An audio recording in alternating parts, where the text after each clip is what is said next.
Alors qu'ils se dirigent vers le feu, les pompiers vont être amenés à évoluer sous un plafond de fumée. De nos jours, la formation des sapeurs-pompiers est axée sur le caractère inflammable de cette couche gazeuse et le passage en caisson permet d'identifier les différents indicateurs de ces risques.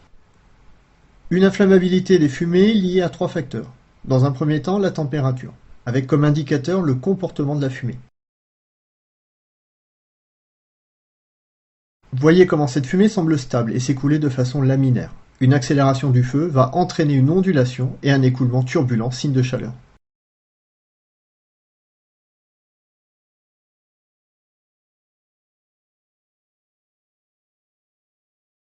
Cette présence de chaleur est également confirmée par un test de Lance en partie haute, montrant les phénomènes de contraction-dilatation des gaz liés aux températures des fumées.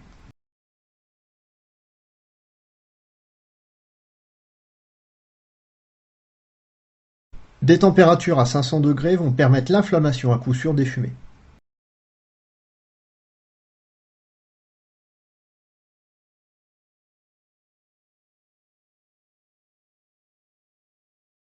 Deuxième critère permettant une inflammation des fumées, la composition.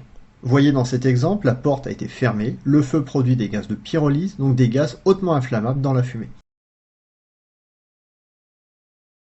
Notez ici le changement de couleur de la fumée passant d'une couleur marron, signe d'une mauvaise combustion, à des fumées plus claires, signe d'une pyrolyse.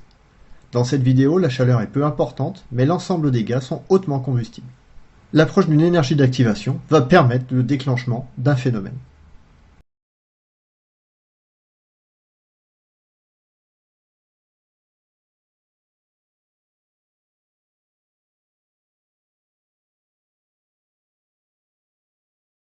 Troisième et dernier critère, le comburant.